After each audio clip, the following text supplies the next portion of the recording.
Now, what I want is facts. Teach these boys and girls nothing but facts.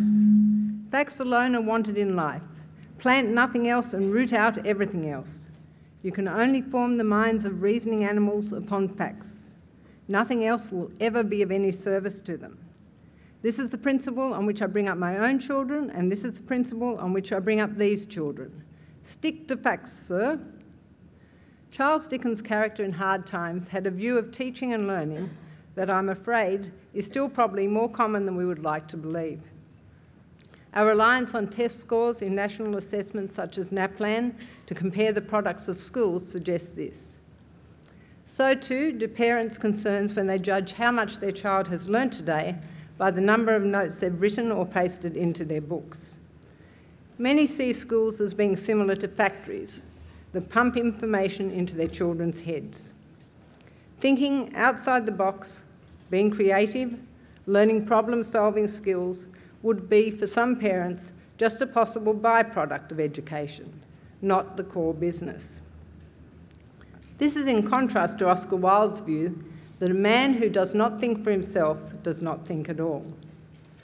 At Masada College, we felt that Wilde had a more apt approach to thinking and learning, and one that would produce outcomes which would best equip our students, not only for school success, but for life. We wanted to move away from the assumption that the teacher was the source of all information and was largely responsible for interpreting and giving material to students to prepare them for doing well in their examinations. We preferred to view the lesson as a starting point for learning, not the end point. In other words, move away from the teacher spoon-feeding to teacher-directed learning. The teacher should no longer be the sage on the stage, but rather the guide on the side. We realised that when our children left school and may well have forgotten some of their mathematical and scientific equations, or their conjugation of verbs, or some key historical dates, they'd have the means through Google to find them again. These were not going to be the measures in our minds of a good education. We wanted the residuals of their education to be life skills which would include their ability to be curious, independent, sceptical, creative, open-minded, imaginative, strategic, metacognitive, reflective, truth-seeking, empathetic, and responsible. The New South Wales Government has just completed conducting an online forum, Great Teaching, Inspired Learning. Reading through the website feedback, it's pleasing to note that others also recognise that these skills should be the focus of our schools. To quote 3 responses to the question relating to the knowledge and skills our children will need to survive this century. They will need to learn how to learn. And the external testing regime of NAPLAN stifles innovative teaching and the teaching of the skills the students actually need. Being able to work and get on with others, problem solve, be creative, question the accepted model, these are the things that will help the students thrive in the 21st century. And children need to develop resilience, persistence, and organisational skills. They need to be critical thinkers, therefore critical readers with strong comprehension skills, and own the skills to develop into creative, innovative thinkers, so they can keep up with the constant changes they'll face in the 21st century. Most importantly, they need to be able to identify their personal strengths and weaknesses so that they can make informed decisions on how they'll meet their challenges, such as further academic or personal growth. Children need to understand that learning is a lifelong activity, not a destination which we present to them at various stages along their educational journey. To reach these outcomes, several years ago at Masada, we began looking for ways to make our students feel confident to express their own opinions and to back them up by providing them with a scaffold for doing so. We wanted them to be responsible for their own thinking and learning and to be aware of their thinking processes, to be metacognitive. We also wanted to build on the independent questioning and thinking we'd encouraged in our preschoolers through our Reggio Emilia philosophy, as we moved them through the junior and then the senior schools. We were also looking for methods of increasing the degree of professional dialogue between our staff particularly between departments and divisions of the college. We wanted an environment where thinking was valued, visible and actively promoted, as we believed in Edward de Bono's philosophy when he said that teaching thinking gives youngsters the ability to take charge of their lives, to make decisions, to make choices. The Harvard Culture of Thinking Project Zero work offered to satisfy these objectives. What exactly is a culture of thinking, and what does it look like in our school? A closely aligned title for a culture of thinking is visible thinking, which perhaps brings more clarity to its meaning. It's an awareness both physically, visually, and mentally of the processes of thought and its intrinsic value. It provides students with the confidence to share their own thoughts with others. As the word culture implies, it is not an add-on. It's an approach that should be embedded into all we do within our school and lives, and allows students to take responsibility for their own thinking. Basic tools in a culture of thinking are thinking routines, short, easy-to-learn mini-strategies designed to facilitate independent thinking and become part of a regular practice both in class and at home. The most basic of thinking routines is, "What makes you say that?" which encourages a response that links the thinking with evidence to support a viewpoint, while simultaneously making one aware of their thinking processes. This can be used in the classroom, in the playground, in the home, between friends, in fact anywhere. A simple statement such as, "That was the worst film I've ever seen," can be followed by the question, "What makes you say that?" This encourages deeper level of thinking. Justifications for the view need to be presented. Some of these routines are basic tools that teachers have used in their classrooms over the decades, such as think, pair, share. Regularly in classrooms, we ask students to pair up and exchange views or information on a given topic. We then have that information shared with the class, with each person sharing with the group their partner's words. This has now been formalised by the routine. Other routines are as simple in their form as, "I used to think, and now I think," which highlights to students the development of their thinking and learning processes. So prior to studying a particular topic or prior to watching a video, prior to going on an excursion, I used to think, but after having that experience, I now think. Similarly, prior to commencing reading a book, studying a film, a piece of artwork, you may use the routine see, think, wonder, which moves the viewer through their initial observations to thinking processes to questioning. Or to connect students' thinking to past knowledge, they may use the routine think, puzzle, explore, which allows students to share current knowledge, bring up questions they have, and initiate areas they wish to develop further knowledge. The routines provide students with scaffolds. They also allow each member of the class to have a voice, as everyone can respond in some way. And in some cases, they do so anonymously, as responses are often done on post-it notes and shared with the class, and thus further build the confidence of the quieter or less able members of the group. The focus of the routines is on the thinking process, rather than on the finished product. It is the mapping of the journey of getting there, and so our classrooms and corridors often display what would appear to be unfinished or messy work, because they reflect the value of the thinking journey, rather than being focused on the final product. In a school setting, an integral part of the culture of thinking is the regular meetings of staff in focus groups, to share through a set protocol the thinking that has emerged in our classrooms.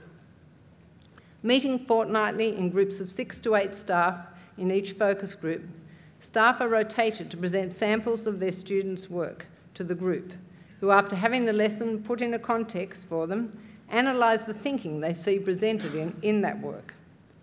This protocol allows the teachers reflection time to think on their own lessons, the reactions of their students, and possible changes they could make to improve the learning outcomes in future classes. All of this is being done in a very supportive and encouraging environment. collegiality and professional dialogue between our staff, as well as a growing understanding of what is happening in different faculties, has been the positive benefits of these meetings. As one staff member put it, "Finally, I've got what I've always wanted, a formalised opportunity to enter into professional dialogue with like-minded colleagues from different faculties. I've always been so frustrated that professional dialogue between staff members has consisted of little more than whinging about naughty kids over coffee at recess. I'm leaving these meetings feeling elated and inspired. Long may it continue." When we've come together to reflect on students' outcomes in classes using these routines, it never ceases to amaze us how our weaker students have developed such a depth of understanding or creativity way beyond our expectations. In the text, Making Thinking Visible, by Mark Church, Karen Morrison and Ron Richard, the benefits of thinking routines to convey the nature of thinking and learning are listed. Learning is a consequence of thinking. Learning is as much a collective endeavour as it is an individual process. Learning is provisional, incremental and evolving in nature. Learning involves continual questioning aimed at uncovering complex ideas. Learning is an active process that entails getting personally involved. In the rush of our lives in the 21st century, we often don't take the time to observe and reflect. There are huge amounts of learning that come through observation and reflection, and the culture of thinking, particularly through the use of routines, provides us with these opportunities. Spending time carefully examining the details of an object can heighten our awareness as well as raise a series of questions for us. If you can all now just spend a minute without talking, examining the hands of the people on the screen, you'll better understand the power of reflection. If you just look at the hands and see what questions it raise, what conclusions you come to by looking at the hands. I'm sure that in doing so, you noted a large variety of things, from the condition and length of their nails, the smoothness or roughness of their skin, the line patterns, the colouring, and the list goes on, all of which probably led you to conclusion about the hand's owners or raised questions for you. Through observation, we were able to notice details, discriminate parts, appreciate relationships and complexity, particularly with the hands. The relationships was probably something else that came into your mind. These are all lessons we miss when we just go to a Google search. It is often the questions that provide greater learning opportunities than the answers, and reflection and observation do promote questioning. There are 8 cultural forces that are all needed to embed a culture of thinking, all of which have been touched on today. We need to have expectations that students will think and learn, that we will provide them with opportunities and the time to be engaged in thinking, and provide routines or structures to support them in doing so. We need to use thinking language and also model thinking for our children. At all times, we should show respect for our students' thinking and provide them with a safe and stimulating environment for doing so.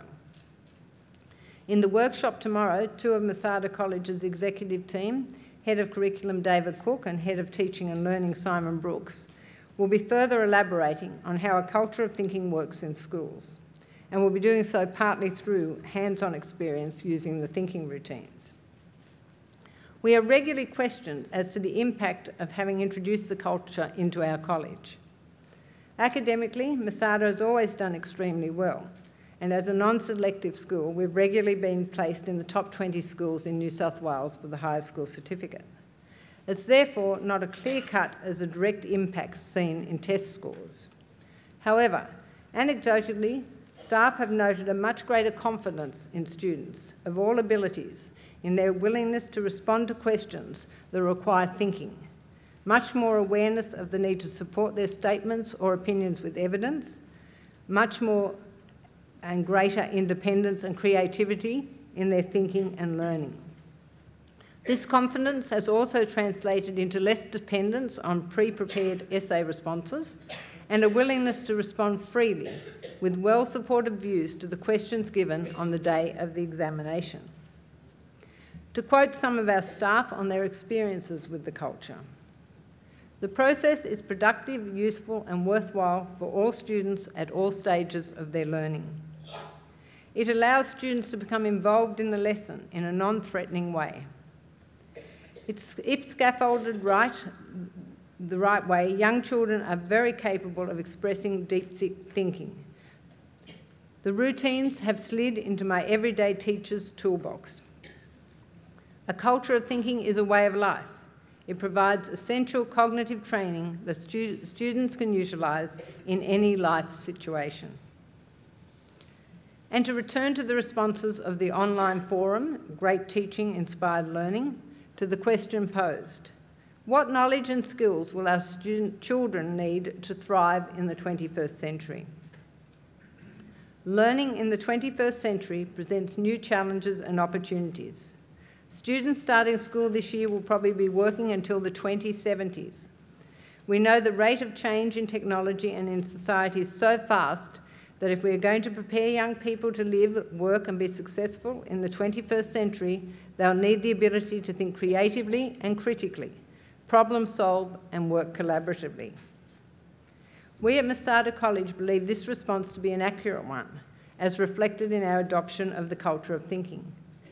And perhaps when the Gillard government moves ahead with the National Plan for School Improvement, with the objective of a national crusade, a chance for change, education transforming the life of every child, and to quote, making our competitors in the region sit up and notice, our kids catch up with Shanghai's kids, more patents, more clever exports, another Nobel Prize, our school is in the top 5 in the world, then they will consider the way to do this is moving beyond the teaching of facts, beyond national testing and retesting, and towards a culture of thinking.